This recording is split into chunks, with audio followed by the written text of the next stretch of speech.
Hello everyone. I'm really excited to share my new teacher binder setup with you. I worked really hard on this, and for the last couple of months I've been putting this together, and it's come out pretty much exactly the way that I wanted it to. This is a small binder. It uses half of a sheet of paper, and I use this size binder because I found that the larger binders, which I really do like, are too large. And after a while, you don't want to carry it back and forth because it becomes really heavy. This binder is pretty much as full as it's going to be because I've stuffed it with everything in here. And it's still lightweight, and I can still easily put it in my bag and bring it back and forth from work to home. I did use one last year, and I have my video set up on my channel that goes through this planner, and I loved it, and I used it every day, and the last day of work I was still walking around with this planner because, like I said, it never really became too much of a burden. I'm just going to show you that I was able to fit everything inside of here, even though it's a smaller binder. I put in my weekly information. I had a section to put in my lesson plans if I wanted a more in-depth look at that.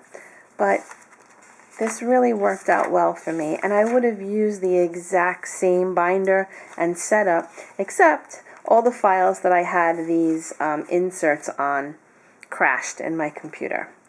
So I had to start from scratch, and I was kind of disappointed because some people from work had wanted the inserts. So I created all new inserts, and I actually have them available for sale in a printable format in the Etsy shop. And that information, of course, will be linked down below. But first, to get started, I picked up the binder at Target, and it comes pretty much like this. And I always look for a binder that has a clear front view and a spot where I can put a full piece of paper in here, the spine, the whole length of the planner. And I also like that there's space for me to add something in the back if I choose to. I'm just going to zoom out a little bit. On the inside, I also like when the rings are attached to the back of the planner and not in the spine, because then the pages lay flat, and when you open and close the book, the pages don't flop all over the place. This is a good planner, and it's relatively cheap. It's the Target brand planner, and you can just pop this out and trace this, and then you're able to add whatever type of cardstock you like. You know, it can be very versatile. You can change it in and out once you get tired of looking at the cover. So I think that it has great flexibility for the cost, is what I'm trying to say, I guess. So that's this. Okay, now I'm going to get into the main planner. I want to make sure the whole book is in the frame. Okay, when you first open it up, I want it to look happy. I want it to be something that I want to use. I want it to be a place where I go to every day and I'm excited to use it. So on this first page, I have a stack of notes. These note pages come inside of the PDF file, and I just left these without punching them so they could be like note paper. And I use these if I need to jot down a note, send a note to a teacher, send a note home to a student, or any list that I may want to write quickly. I have extra note paper right here. I put a binder clip on here. This allows me to pop a pen inside. I don't have a pen loop, so I thought this would be the easiest way for me to always have a pen inside of the planner so I'm not looking all over for it. Down here I have some sticky notes where I jot down notes, also some Post-its, extra clips. We can never get too many clips. And on this side I have a small sort of dashboard right here, and this came from Target's Dollar Spot.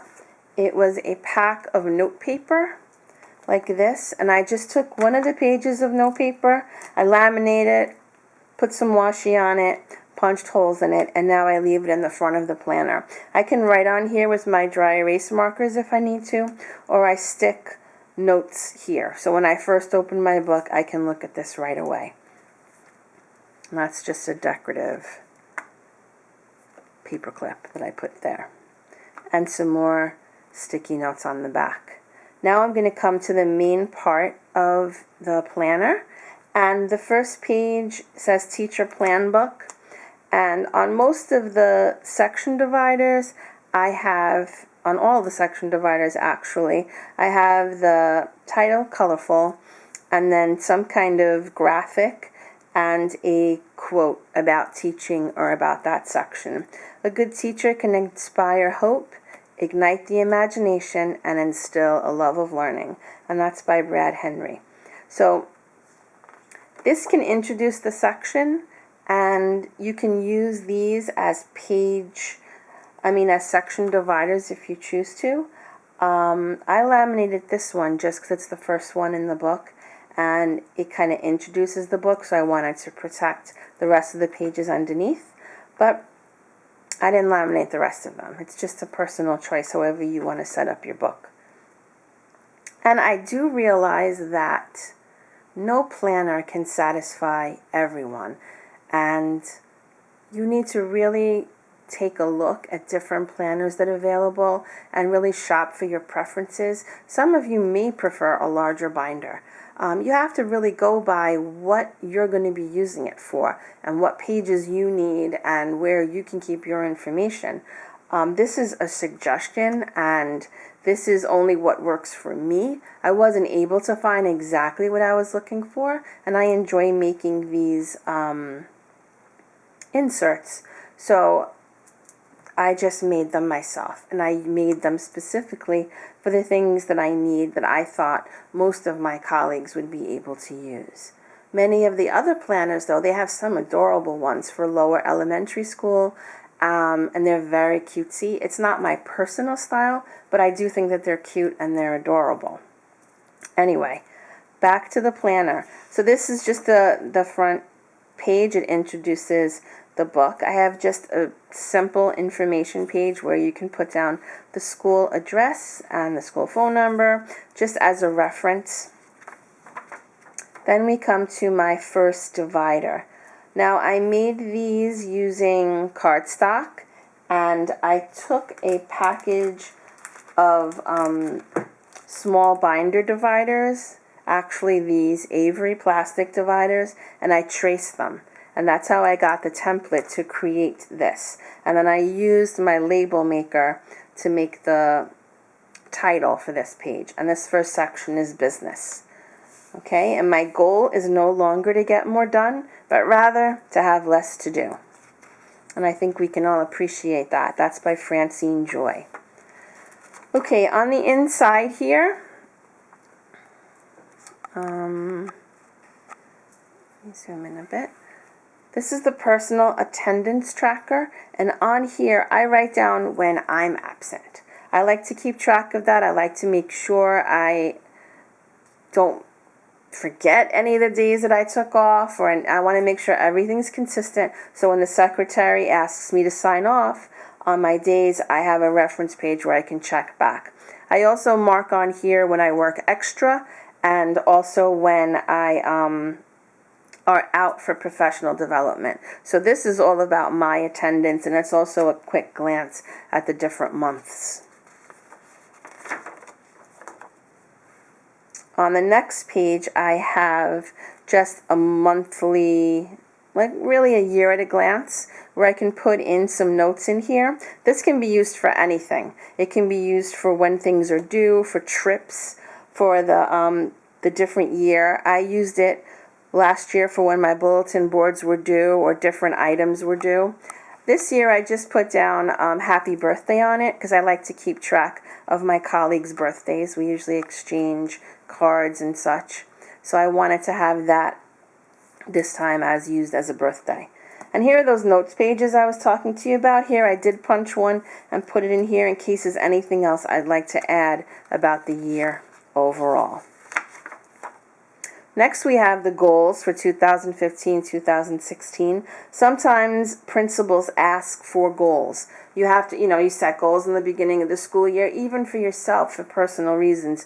You set your own goals that you would like to accomplish during the school year, and the list of resources that you may need. On the back, I have space for an action plan, ways we can try to achieve our goals, and professional development that I would like. Maybe that it's going to help me with my goals or keep me on top of things. I've been teaching for a long time, but things change quickly. Programs change, standards change, and I like to stay on top of my craft. For here, this is a page for outside professional development, and many states now are using the Danielson framework for teaching, and one of the components is professional development. So I like to write in here any type of professional development that I may do, whether I'm going to a workshop or taking a new course. It's all going to go right here in my planner. I want everything about teaching and about what I do in this one book. Okay, here's where I would put my favorite websites.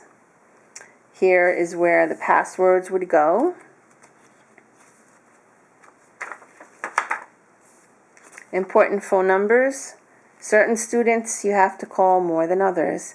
So here's where I keep the list of students that I need to have readily available to be able to get in contact with their parents quickly. This is the parent call log. I like to keep track of who I spoke to and the manner in which I spoke, the reason I spoke to them, and if I spoke to someone, left a message, if it was an invalid number, and whatever follow-up I have to do. This is a good record to have when you're communicating with the parents because you can remind them of the calls that you've made. Okay, and then after that is a space for the seating chart. I don't know if you can see it on camera, but this is graph paper. So once I get my seating arrangements figured out and find out how many classes I have, I'm going to fill in my seating chart. Again, there's more note paper. I just printed out a bunch of note paper, and I will add more as needed for meetings and for teacher-to-teacher meetings and parent meetings. I can just keep my notes in here. That's the best thing about having a PDF file, is that you can make multiple copies of one page. You can skip other pages. It's very, very versatile. The next section is the calendar section, and this is the bulk of the planner. And it says the best teachers are those who tell you where to look, but don't tell you what to see. And that's by Alexandra Twenfox. I have another overview of the year. This is where I'm going to put what units I want to cover in what months. So this is a reference for me, but again, I could have put birthdays on here or any of the other suggestions I had mentioned before. Any of that could have gone on this 2-page spread. Then we come to a month on 2 pages. And to be able to find my months quickly, I put these pocket dividers in between each month and put in a tab that I got from Staples and labeled it on the side, just so I can quickly access the months. In my previous planner, I had it on 1 page, but I couldn't write in as much as I would have liked to. So I figured, why not spread it out, give myself plenty of room, and having a clear page divider in between doesn't bother me at all. Okay, I think in September I started actually decorating my month. So the months are plain enough where you can add your own flair to it. Some days I like it completely plain and I'm minimalistic. Other days I want all the cute stickers I can find and put in here. Sometimes I washi tape it, sometimes I don't. It just depends on my mood. In here, in this pocket for September, I have cut down some of the papers, and this is a to-do list. And this is my to-do list for September. And on the back I have to do, to call, and to copy, and I keep this in here because sometimes you get so overwhelmed you just need a place to dump everything you have to do in one spot. So I just keep this here, and I will put them in between all of the months, and I'll be able to grab them as needed. Okay, after each month you have your weekly setup. And this is the weekly setup. Now they're not dated. I go ahead and fill in the dates because, again, I can just make multiple copies of this. If I mess up this week, I can just print out another copy of it. And you can't see it. You might not be able to see it on camera. I shouldn't say you can't. This is broken into 4 spaces, and the bottom's broken into 4 spaces, and you can use them any way you'd like. I'm only teaching one subject this year, so I kind of have the whole column just for my information. I know you can't plan an entire lesson in here necessarily, but you may be able to put in the focus question or the standards that you're covering for that day or the homework, just to kind of give you an overview of your week. I've also included a to-do list over here, and there's space for 10 things you may need to do that week, or calls you need to make, or whatever from that previous list that you wrote down that you feel like you may want to tackle during this week. It's all right here. Okay, and every month follows the same. I just have color on the side and on the days of the week, and I leave the rest of it blank so that people can do what they want to do with their inserts. Okay, so that's the calendar section, and now I'm going to go into the lesson plan section.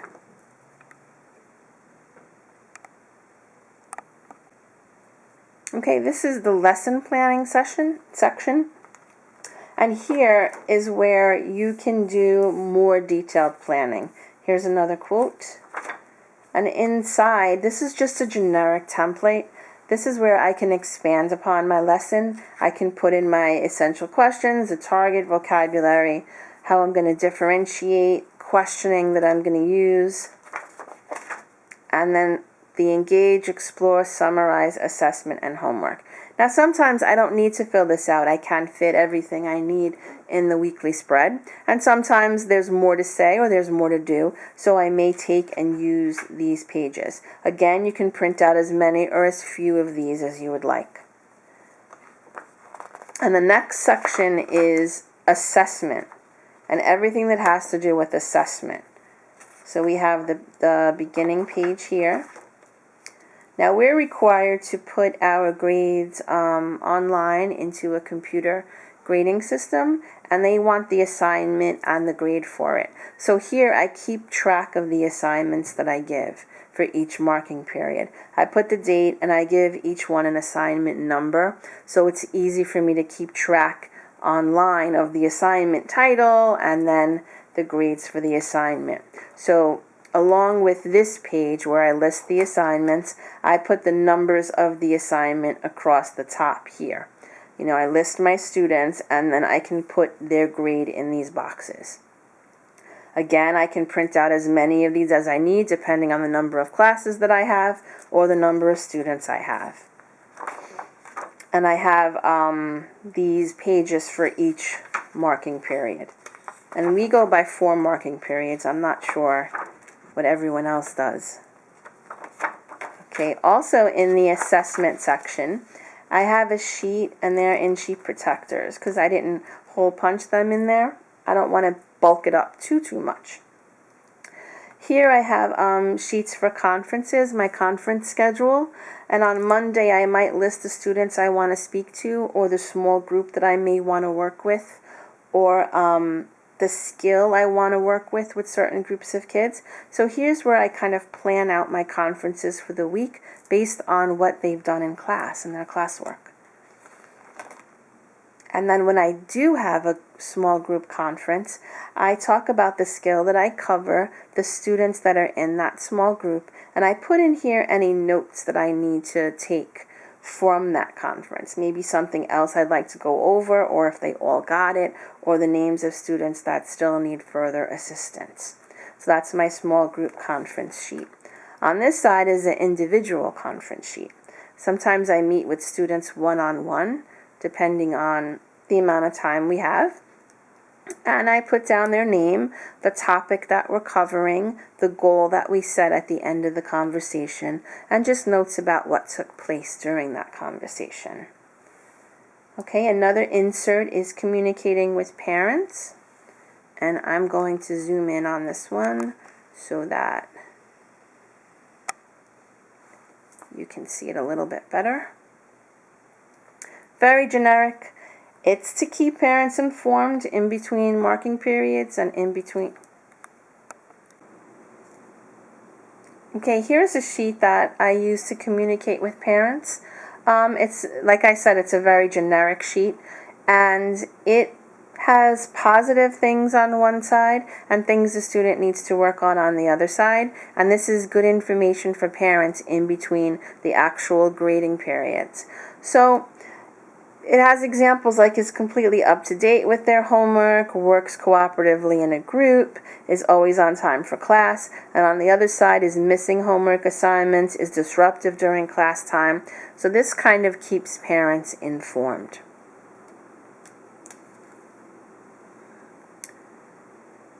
The final thing is just the back. This section I called standards, and what I'm going to do is make extra copies of this paper and put in the students' names, and I'm going to write the name of the standards in these boxes up top, and I'm going to use this to check off the standards once I feel the students have mastered the different standards. So I just made extra copies of this blank paper with the students' names on it, and I'm going to use it for every set of the math standards that I have and keep track of them there. Now, as I finish a marking period or as I finish grading certain things, I can always remove things when months are over or when months pass by. I can take the pages out so that it doesn't ever bulk up too much. Here's the extra copies of my to-do papers and my to-do, to call, and to copy papers. So that's pretty much the end of my planner. Now, if you stay till the end, you have a chance to get a free copy of this PDF file. Now, all you need to do to get a copy of the PDF file is to subscribe to my channel and leave a comment below. Now, the comment can be why you would like to use these planner pages. The comment could be how you would improve upon them. The comment could be a suggestion of what I could include in these pages next time. So any comment at all, feel free. And then I will choose a person at random from my list of subscribers and commenters. I'll choose a person at random on August 31st, and I will make the announcement right here on this channel. So thank you for watching. Don't forget to give it a thumbs up if you enjoyed it. Hit subscribe to enter to win all of these printables. I will print them, punch them, and send them to you. And leave me a comment so I know what things you're thinking about this planner. So enjoy your day. Thank you for watching, and I will see you soon.